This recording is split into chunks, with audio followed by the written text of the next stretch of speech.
नमस्कार. Lokmat Maharashtra of the year 2026च्या या पुरस्कार सोहळ्यात तुमच्या सगळ्यांचं स्वागत आहे. आपल्यासोबत मंत्री गिरीश महाजन आहेत.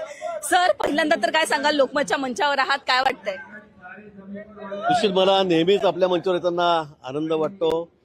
आपलं लोकमत म्हणजे आमचं आवडतं वृत्तपत्र आहे आणि राज्यामध्ये नंबर 1 म्हणजे सगळ्याच ठिकाणी, अगदी शहरामध्ये, ग्रामीण भागामध्ये असेल, सगळ्या क्षेत्रामध्ये, सगळ्याच ठिकाणी आपला नंबर 1 आहे. आणि म्हणून लोकमत परिवारातलाच मी एक सदस्य असं म्हणायला हरकत नाही. माझे लोकमत परिवाराचे अतिशय जवळचे संबंध आहेत आणि म्हणून मला या कार्यक्रमाला येताना अतिशय आनंद होतो. सर, जळगावचे आहात तुम्ही. जळगाव बद्दल काय, कुठली आवडणारी गोष्ट आहे, काय सांगाल? कुठली असेल तर सांगायची असेल. सगळंच आवडतं मला जळगावचं. सगळ्यात जास्त काय तुम्हाला आवडतं जळगावचं? जळगावची वेगवेगळ्या क्षेत्रामध्ये असेल, खरं म्हणजे जळगावची लोक खूप चांगली आहेत. आमची अतिशय मायाळू आहेत, अतिशय जीव लावणारी आहेत.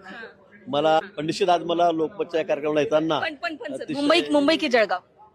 निश्चित जळगाव. जळगाव, निश्चित जळगाव. पण एक प्रश्न, एक रॅपिड फायर, की तुम्हाला जर एक पुरस्कार द्यायचा असेल खालीलपैकी, तापट नेता कुणाला द्यायला पुरस्कार?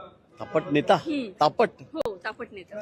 तापट नेता मिळणार, कारण आमच्या मला तर वाटतं देवेंद्रजीच मिळालं पाहिजे, पण आमच्या देवेंद्रजी तापट नाही, अतिशय म्हणजे तापट त्यांना म्हणता येणार नाही. तुम्हाला जर रोखठोक बोलणारा नेता हा पुरस्कार द्यायचा? नाही, निश्चित मी तेच म्हणेल, देवेंद्रजीच. सगळ्या याच्यामध्ये बसणारे देवेंद्रजीच आहेत. देवेंद्रजीच आहे. विरोधी पक्षातला कोणता नेता टफ फाईट देतोय असं वाटतं आज? आता विरोधी पक्ष शिल्लकच राहिला नाही, खरं म्हणतो मी.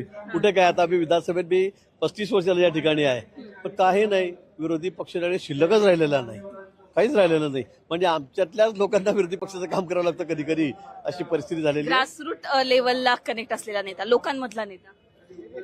निश्चित आम्ही सगळे लोकांमधलेच आहोत आणि म्हणून इतक्या वेळा निवडून येतो. आता सर, लोकांमधला नेता जेव्हा ग्रासरूट लेवलचा नेता असा विषय येतो, दादांची आठवण येते का तेव्हा?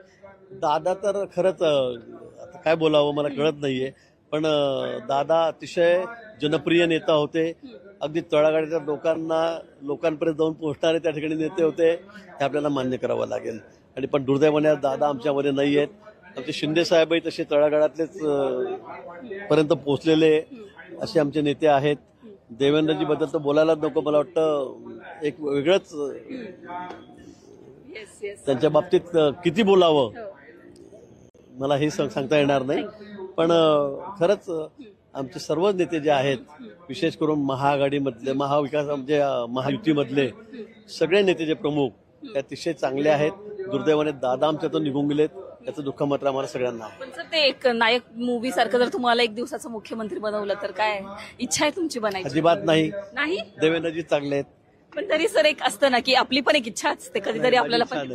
नाही, मी त्यांच्या मंत्रिमंडळात काम करतोय, तेच माझ्यासाठी खूप आहे, तेच चांगलं आहे. धन्यवाद सर, तुम्ही आमच्याशी संवाद साधलात. तर Lokmat Maharashtra of the year 2026च्या हे सगळे पुरस्काराचे अपडेट्स पाहण्यासाठी लोकमतला सबस्क्राईब केलं नसेल तर सबस्क्राईब करायला विसरू नका.